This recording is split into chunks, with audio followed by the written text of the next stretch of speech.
Ei, competidores, os insetos estão em movimento. A borboleta mais rápida a se agitar é a Hesperidae. Essa criatura pode atingir velocidades de até 60 km por hora e tem reflexos muito rápidos.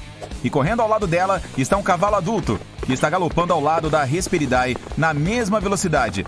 Uma joaninha bonitinha está no caminho. Mova-se ou será pisoteada. O cavalo está se aproximando, mas a joaninha decola e voa bem ao lado deles, ultrapassando a Hesperidae e o cavalo. Então, decide pousar na cabeça dele pelo resto da corrida. Mesmo que as joaninhas possam voar a uma velocidade máxima de cerca de 60 km por hora, elas geralmente permanecem no ar por alguns minutos e são capazes de alcançar 1.100 metros de altitude. O cavalo está na liderança agora. A Hesperidae decide pousar bem na cabeça dele, ao lado da joaninha, e põe a cabeça na ponta do focinho do cavalo, assumindo automaticamente a liderança. E isso é trapaça!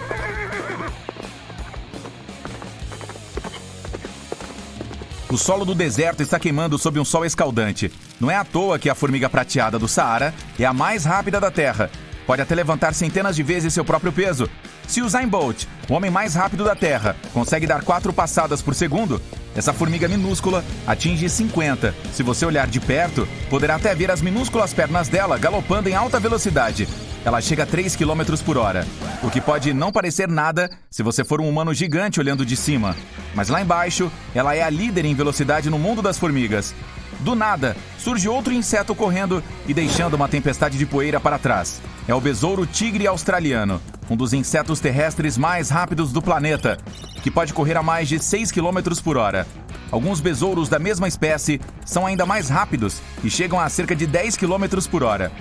Não se preocupe com as asas, elas são apenas para decoração. Ele nem mesmo voa. E nem é necessário. Caramba, uma barata! Essas criaturas podem correr até 5 km por hora. Você vê uma e começa a fugir. Mas um pequeno rato salta de um canto e começa a persegui-la. Esse roedor pode chegar a 13 km por hora. Você encontra uma mesa, pula para cima e vê a perseguição entre esses carinhas. Um gato pula da prateleira e se junta à perseguição, chegando a quase 50 km por hora. A barata e o rato fogem. O felino volta se lambendo. As centopeias não têm 100 pernas, mas ainda são bem assustadoras e bastante rápidas. Milípedes, no entanto, são muito lentos e nem mesmo se qualificam para esta corrida.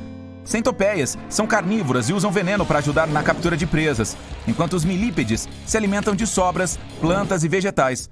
Quando em perigo, apenas se enrolam, formando uma bola. A centopeia rasteja para frente, pensando que está ganhando a corrida. O milípede rola pela colina e ultrapassa a centopeia. E passa pela barata, que ainda está sendo perseguida pelo rato. A descida termina com uma rampa, então o milípede rola para baixo e salta para o céu. Uma libélula pode atingir 55 km por hora voando, mas o milípede passa com tudo. Uma mariposa falcão, bruxa, voa e alcança a libélula. Ela pode voar na mesma velocidade, mas a libélula a supera. Elas alcançam a floresta e estão zigue-zagueando por entre galhos e folhas. Ambas estão voando como naves alienígenas no espaço sideral, evitando todos os obstáculos. O milípede pousa em um galho de árvore e continua caminhando. Uma lagarta da mariposa tigre se move à frente dele a 5 km por hora. O milípede se enrola em uma bola e se esconde pelo resto da corrida. Mas o galho em que caiu está se movendo.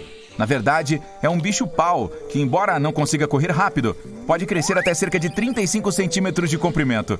Embaixo dele, há uma vespa-fada voadora, considerada o menor inseto do mundo, com apenas 0,1 milímetro de tamanho.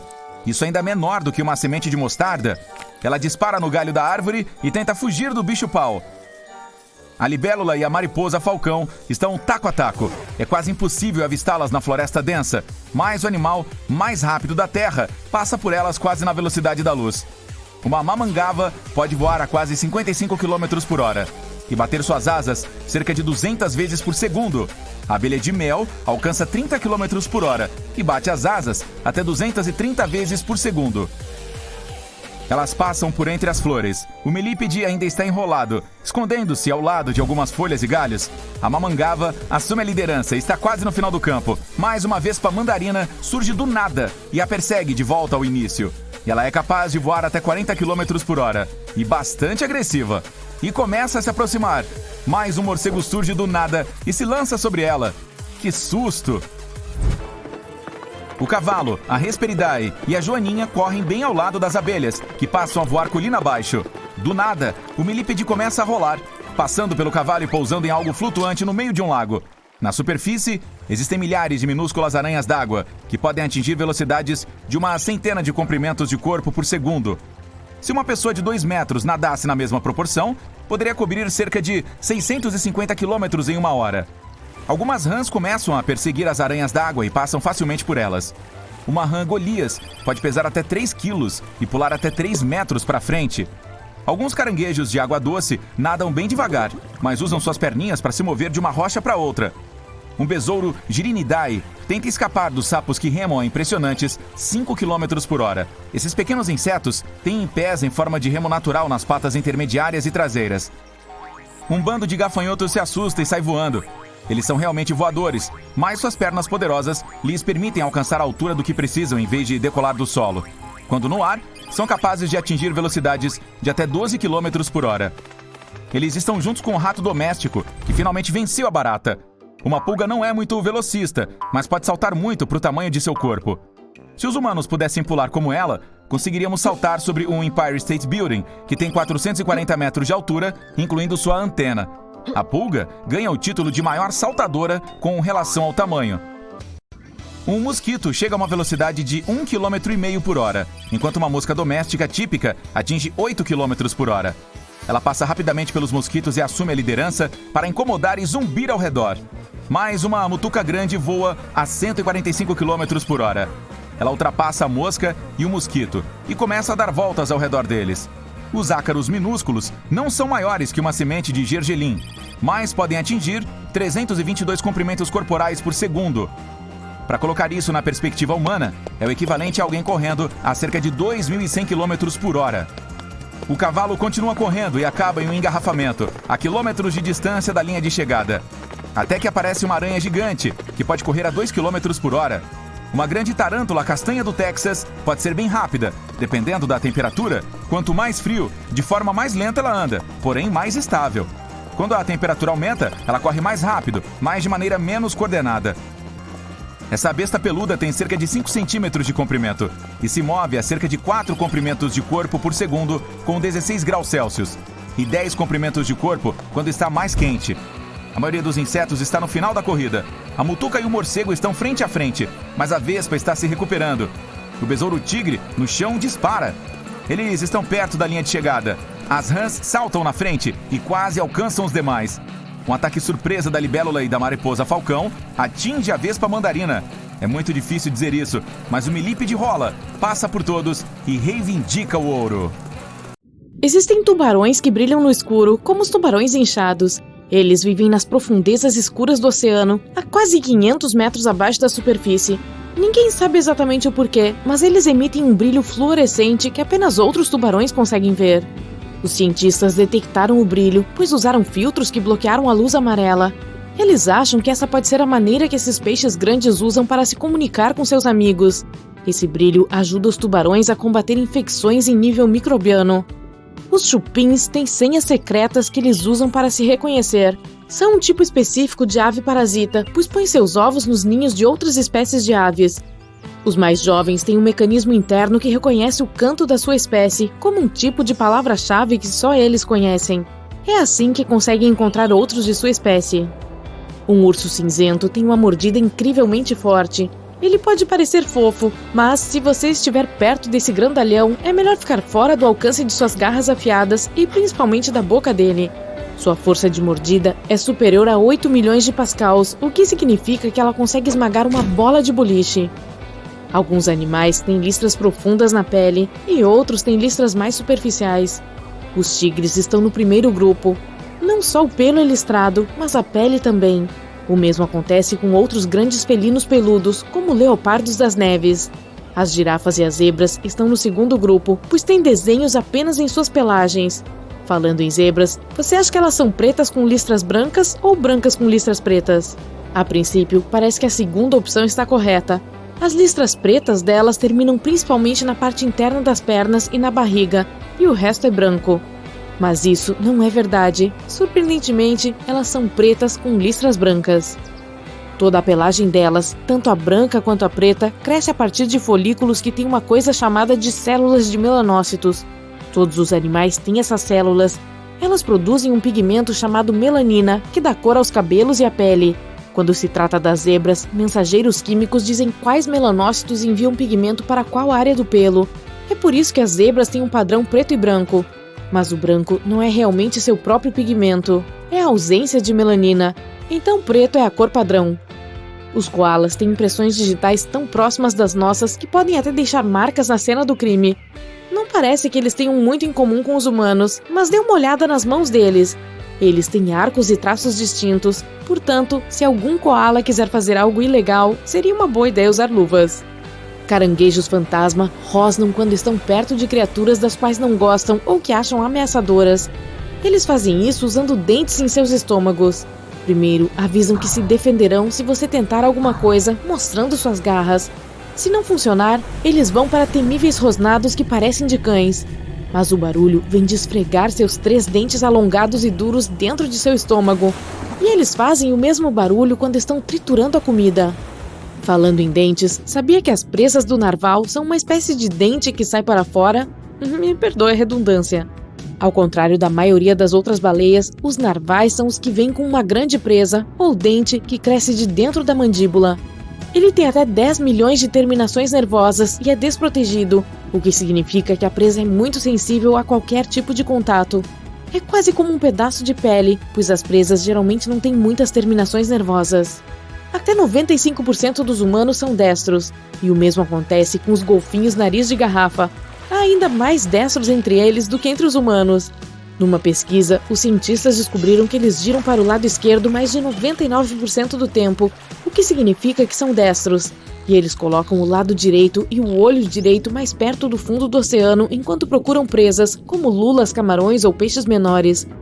Mais fatos interessantes do oceano. Sabia que as baleias jubarte usam bolhas quando vão atrás de suas presas? Você pode pensar que elas não precisam de nenhum método especial, considerando o tamanho delas. Mas, quando estão à espreita das presas em águas abertas, essas baleias se unem e usam algo chamado técnica de rede de bolhas. Enquanto nadam em espiral ascendente, elas sopram bolhas debaixo d'água. Essas bolhas dificultam a fuga dos peixes. A evidência mais antiga que temos de gatos domesticados é de 12 mil anos atrás. Pesquisadores descobriram isso há quase 20 anos, quando escavavam em uma antiga vila em Chipre. Eles encontraram ossos de gato ao lado de humanos, o que sugeria que eles ficavam próximos mesmo quando suas vidas chegavam ao fim. Os humanos eram caçadores, então domesticaram os cães primeiro, algo em torno de 29 mil anos atrás. Mas eles não achavam que precisavam de gatos, até que começaram a se estabelecer e a armazenar as colheitas excedentes. Os ratos se tornaram visitas frequentes nas lojas de grãos, então os gatos foram úteis naqueles tempos. Os papagaios do mar são bastante inovadores quando querem coçar o corpo. Eles certamente podem se orgulhar de seus bicos impressionantes, mas obviamente pensam que não é suficiente para coçar. Os pesquisadores notaram que eles tendem a pegar espontaneamente um pequeno pedaço de madeira para coçar o local irritado. Existe um tipo essencial de formiga que vive apenas em uma pequena parte de Manhattan. Os arredores da Broadway, entre as ruas 63ª e 76ª, são a área que essas bichinhas rastejantes decidiram ser o melhor local para elas. A Manhattan Ant parece ser da Europa, mas nenhuma espécie europeia realmente se iguala a ela. Ei, apaixonados por Harry Potter, vocês acreditam que existe algo como sapo de chocolate? Bem, não exatamente, mas parece que sim. A Nova Guiné e a Austrália nem sempre foram separadas. Elas passaram milhões de anos unidas, até que, cerca de 12 mil anos atrás, o aumento do nível do mar as dividiu. Como estiveram juntas por tanto tempo, alguns animais e plantas ainda habitam ambas as áreas, incluindo relas verdes. Essas pererecas se espalharam por toda parte, e algumas delas, que vivem em regiões quentes e pantanosas cercadas por muitos crocodilos, realmente parecem feitas de chocolate. Todos conhecemos os flamingos por sua cor específica, mas na verdade eles não são rosa. Eles nascem cinza, e é assim que ficariam se não fosse por sua dieta de algas azul esverdeadas e camarões. Esses alimentos têm um corante natural específico, e é por isso que as penas dos flamingos ficam rosadas com o tempo. Quando os pequenos diabos da Tasmânia crescem e deixam suas mães, eles convivem, formando laços que duram o resto de suas vidas. Não só eles, as vacas também têm laços sociais mais fortes do que pensamos. Elas gostam de socializar e fazem amizades duradouras. Uma pesquisa até descobriu que seus batimentos cardíacos aumentam significativamente como um sinal de estresse quando são separadas de suas melhores amigas. Imagine que você poderia simplesmente congelar durante os dias frios de inverno, em vez de ouvir seus dentes baterem e tentar fechar sua jaqueta. Isso é o que os sapos podem fazer. Os sapos anões africanos hibernam principalmente debaixo d'água e passam a maior parte do inverno no fundo de uma lagoa, um lago ou outro corpo de água. Sapos e rãs são geralmente de sangue frio, o que significa que a temperatura do corpo deles assume a temperatura do ambiente. Assim, os sapos podem congelar durante o inverno por causa de uma alta concentração de açúcar ou glicose em seus órgãos vitais. Uma vez que eles descongelam, continuam como se nada tivesse acontecido. Os polvos têm 3 corações e sangue azul. Eles podem se mover a velocidades de 40 km por hora e borrifam tinta que não apenas borra o campo visual do predador, mas também o prejudica. Além disso, eles têm 9 cérebros, o central e 8 cérebros menores localizados em seus braços. É por isso que seus braços podem abrir um marisco enquanto o cérebro central está ocupado fazendo outra coisa. Um polvo até sente os sabores com os braços. Eles têm células em suas ventosas que permitem que os braços toquem e provem, de maneira que detectam as substâncias produzidas pelas criaturas marinhas. Dessa forma, um polvo pode diferenciar presas de rochas.